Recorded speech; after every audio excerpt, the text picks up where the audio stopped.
Hi అండి. అందరికీ నమస్తే. ఎలా ఉన్నారు ఫ్రెండ్స్? అందరూ బాగున్నారా? నేను మీ Umadevi. Welcome back to my channel. ఈరోజు మేము తిరువణ్ణామలై వెళ్తున్నామండి. ఈ వీడియో అనేది నేను గురు పౌర్ణమి రోజు తీశానండి.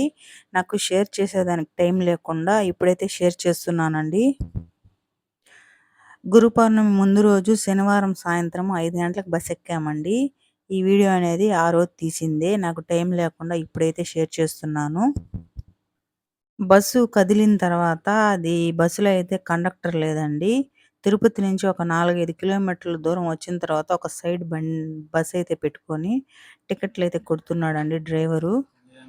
తిరుపతి బస్ స్టాండ్‌లో చాలా ట్రాఫిక్ అండి. జనాలు సందులేరు. ఇసుకేస్తే కింద పడదండి. అంత జనాలున్నారు. ఈ గురు పౌర్ణమికి తిరువణ్ణామలైలో చాలా వేడుగ్గా ఉంటుందంట అండి. అందుకే 45 బస్సులు బుక్ అయిపోయాయంటండి. ముందుగానే బుక్ చేసుకున్నారంట. ఆ విషయం మాకు తెలియకుండా మేమేదో మామూలుగా నార్మల్‌గా వెళ్ళామండి. మేము 4 గంటలకి ఇంట్లో నుంచి బయలుదేరితే, ఒక గంట పాటు బస్ స్టాండ్‌లో వెయిట్ చేశామండి. ఒక్క బస్సు కూడా మాకు ఆహ్, ఖాళీగా కనిపించలేదండి. ఫుల్లుగా అన్నీ హౌస్‌ఫుల్ అయిపోయినాయి బస్సులనేది. తర్వాత ఇంక బస్సులు దొరికేటట్టు లేదనేసి, ఇంక మనం ఇప్పుడు బుక్ చేసుకొని తెల్లవారుజామునన్నా వెళ్దామని అనుకుంటున్నప్పుడు, ఒక బస్సులో ఒక 5 టికెట్లనేది క్యాన్సిల్ అయిపోయిందండి. Last seat. ఇంక దొరికిందే చాలనుకోని ఇంకా ఆ బస్ ఎక్కి వెళ్ళామండి మేమైతే. మేము వెళ్ళే కొందికి నైట్ అయిపోయింది కదండీ!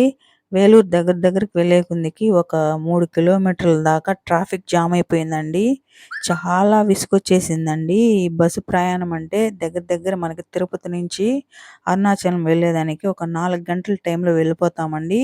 కానీ మేము 5 గంటలకు బస్సు బయలుదేరితే శనివారం సాయంత్రం 5 గంటలకు బస్సు బయలుదేరి నైటు 11:15 అయిందండి. 11, 15 నిమిషాలయిందండి.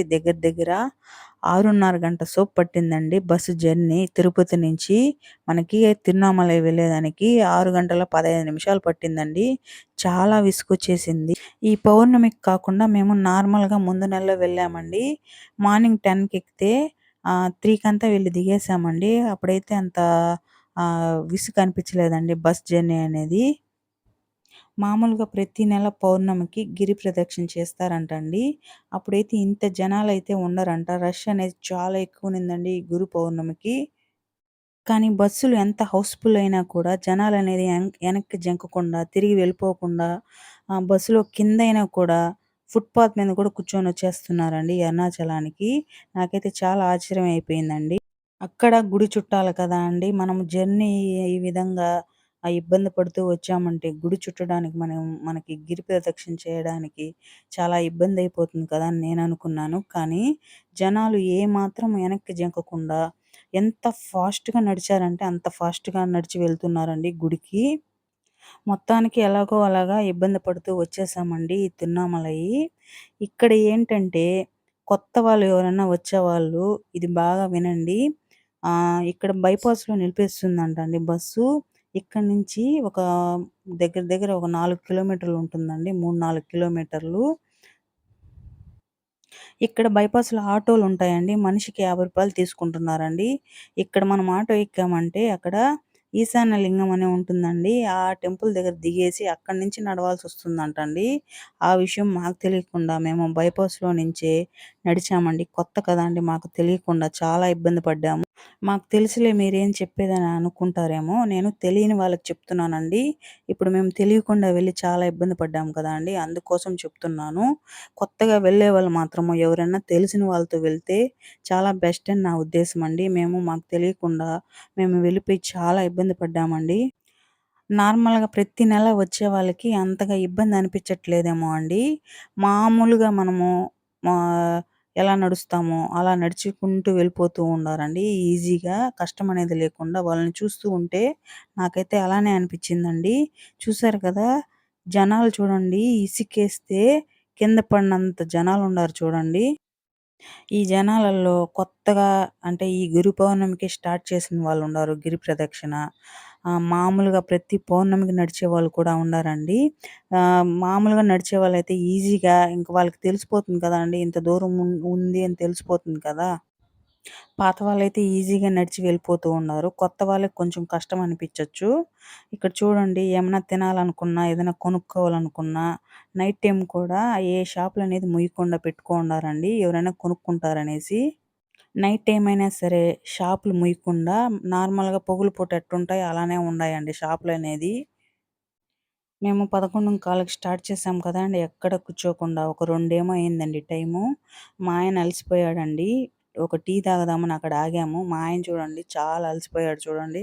నిద్ర మొహం బాగా తెలుస్తుంది కదా! మొత్తానికైతే గోపురం దగ్గరకొచ్చామండి. ఇక్కడ చూసారు కదా! జనాలు చూడండి. నేనైతే వీడియో తీసేదానికి కూడా వీలు కాకుండా ఉండిందండి. ఎలాగోలాగా నెమ్మదిగా అనేది వీడియో అనేది చెయ్యి పైకి పెట్టుకొని ఫోను వేరే పెరుక్కొనెళ్తారనేసి భయం పెట్టాడండి మా ఆయన. అదొక పక్క భయపడుతూ వీడియో అనేది తీశానండి నేను. జనాలు చూడండి ఎట్టున్నారో. ఈ జనాలలో ఫోను పెరుక్కొని పోయినా కూడా మనం ఏం చేయలేం కదా అండీ! అందుకని భయపడతా అనేది నేనైతే వీడియో తీశాను. అక్కడ గోపురం కనిపిస్తుంది చూడండి. కొంచెం చీకటిగా ఉంది కదా!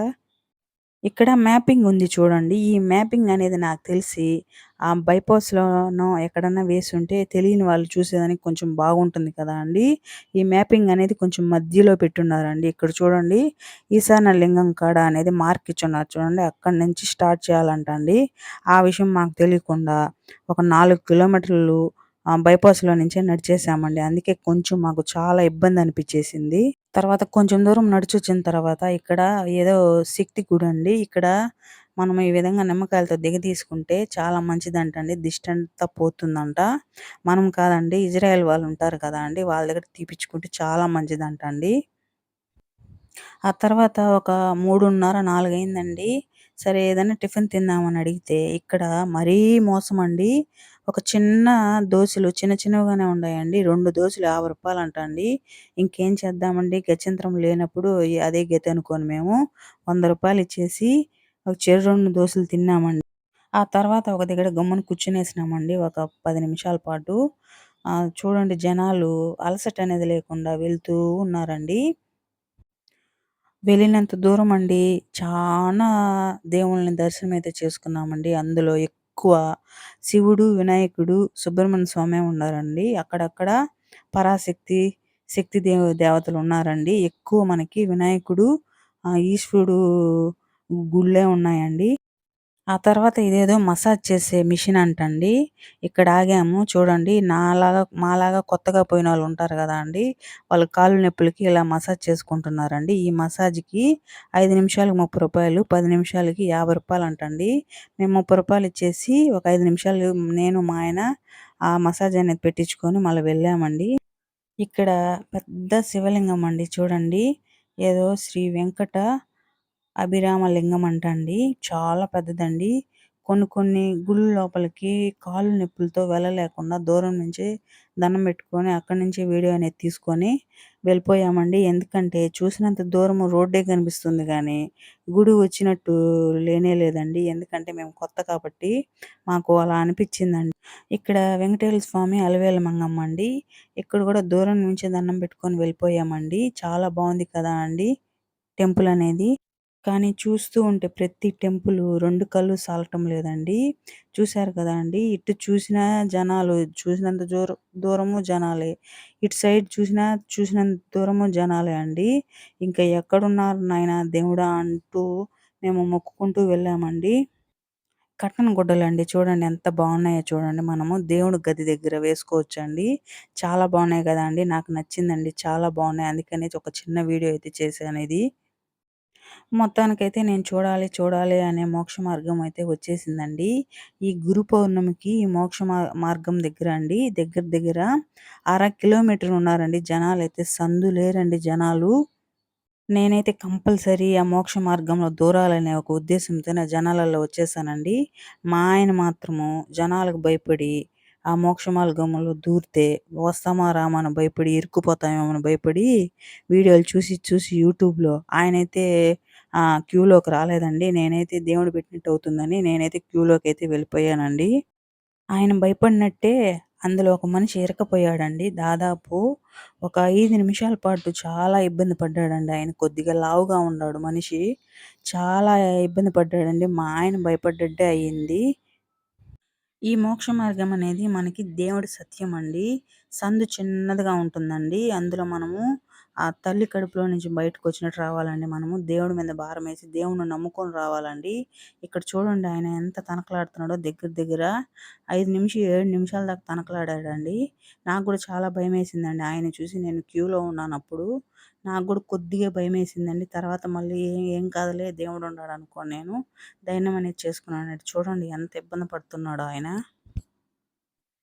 మొత్తానికైతే ఎలాగోలాగా బయటకొచ్చేసాడండి దేవుడి సత్యంతో. చూడండి ఇద్దరు పట్టుకొని లాగుతున్నాడండి. తర్వాత ఇంకొకాయనొచ్చి ఆయన ఎలా తీసాడేమో కానీ అండి మళ్ళీ వచ్చేసాడు ఆయనైతే బయటికి.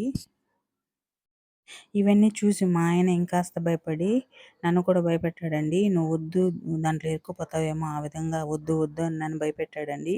నేనైతే భయపడకుండా దేవుడి మీద భారమేసి కొంచెం ధైర్యం చేసుకొని నేనైతే వెళ్ళానండి. మొత్తానికైతే ఆయన బయటకొచ్చేసాడండి. దేవుడి సత్యం అంటే ఇదే కదా అండి. చూడండి ఎంత లావున్నాడో ఆయన. అక్కడ దగ్గర నుంచి చూస్తే మీకు అర్థమవుతుందండి. ఇప్పుడు నేనొస్తున్నాను చూడండి. ఒక్క సెకండ్ నేను కూడా తగులుకున్నట్టు అనిపిచ్చిందండి.